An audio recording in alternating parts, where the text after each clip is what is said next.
அனைவருக்கும் வணக்கம். இந்த வீடியோ விழிப்புணர்வுக்காக தான். அதனால் பார்க்குறவங்க ஷேர் பண்ணுங்கள். நம்மள யாரும் பாதிக்கப்படக்கூடாது அப்படின்றதுக்காக தான் நம்ம வீடியோ போடுறோம். சரிங்களா?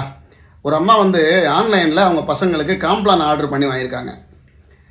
அதோட மேனுஃபேக்சரிங் டேட்டு பார்த்தீங்க அப்படின்னா ஜனவரி 2024. எக்ஸ்பிரி டேட்டு பார்த்தீங்கன்னா ஜூலை 2025. ஆனால் இவங்க வாங்கினது பிப்ரவரி 2025. வாங்கிட்டு பார்த்தா அவங்களுக்கு அந்த பாக்ஸில் காம்ப்ளான் தூளாக இல்லாமல் கட்டியாக இருக்கிற மாதிரி ஒரு ஃபீல் கிடச்சிருக்கு. என்னோட அது காம்ப்ளான் கட்டியாக இருக்குது அப்படின்னு சொல்லிட்டு அதை ஓப்பன் பண்ணி ஒரு பாத்திரத்தில் கொட்டுறாங்க. காம்ப்ளான்லேருந்து புழு நெண்டுது, அப்படியே புழு நெண்டுது. அது கட்டியாக இருக்குது, அதை உடைக்கவும் முடியல. அதாவது எக்ஸ்பிரி டேட் 2025 ஜூலை மாதம் வரைக்கும் இருக்குது. இன்னொரு 5 மாதம் டைம் இருக்குது. அதுக்கு முன்னாடி அந்த காம்ப்ளான் கெட்டுப்போச்சு. இதுக்கு அவங்க வாங்கின ஆன்லைனில் கம்ப்ளைண்ட் பண்ணியிருக்காங்க. அதுக்கு ரெஸ்பான்ஸ் இல்லை. பல இடங்களில் கேட்டிருக்காங்க, அதுக்கு எந்த பதிலும் இல்லை. நான் உங்ககிட்ட சொல்கிறது ஒன்று தான். ஒரு பொருள் நமக்கு தெரிஞ்ச கடைகளில் இந்த மாதிரி காம்ப்ளான் கிடைக்கக்கூடிய மெடிக்கல் ஷாப்புகளில் வீட்டு பக்கத்தில் இருக்க கடைகளில் வாங்கியிருந்தீங்க அப்படின்னா இது ஓப்பன் பண்ண உடனே பார்த்துட்டு என்னாச்சு இது கெட்டு போச்சு அப்படின்னு சொல்லி கொடுத்து மாற்றிடலாம். உடனே மாற்றி கொடுத்துருவாங்க. சரியா? மிஞ்சி போனால் அந்த காம்ப்ளானுக்கு அவங்க ஆன்லைனில் விற்கிறத விட ஒரு 5 ரூபாய் இல்லை 10 ரூபாய் அதிகமாக விற்பாங்க. இதில் ஒன்றும் நம்ம ஒன்றும் பிச்சைக்காரன் ஆகிட போகிறது கிடையாது.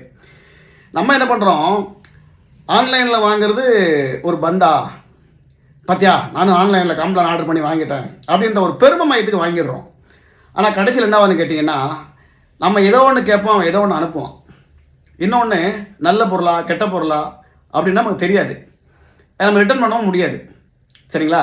அதனால் தயவு செய்து இந்த மாதிரி ஆன்லைனில் வாங்குறத அவாய்ட் பண்ணுங்கள். நம்ம அதில் நிறைய பேர் அதில் ஏமாறுறாங்க. இன்னொன்று, காம்ப்ளான் கம்பெனி சொல்லிக்கிறது ஒன்று தான். இது குழந்தைங்க சாப்பிட்ற பொருள், காம்ப்ளான் சாப்பிட்டா வளருவாங்க அப்படின்ற ஒரு மனப்பிரமை நம்ம மக்கள் மத்தியில் இருக்குது. அதுக்குள்ளே இருக்கிறது கேப்பமாவதான்னு தெரியும்.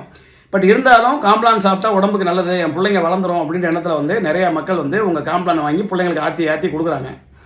அப்படின்றப்போ அதை தயாரிக்கும் போது கொஞ்சம் சுத்தபத்தமாக என்ன உள்ள ஏதாவது ஈரப்பதத்தோடு இருந்தால் அது உடனே கெட்டு போயிடும். உங்களுக்கு தெரியாத ஒன்றும் கிடையாது.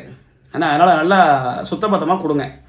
ஏன்னா அன்றைக்கி பல பேர் காம்ப்ளான் தானே உள்ளே என்ன இருந்துட போகுது, அதே எக்ஸ்பிரி டேட்னு ஒரு 5 மாதம் 6 மாதம் இருக்கேன்னு சொல்லி உடச்சி அதை பாட்டில் கூட கொட்டாமல் அதே கவரில் இருந்து நேராக பாலில் கொட்டி கலக்கி பிள்ளைங்களுக்கெல்லாம் கொடுத்துட்றாங்க.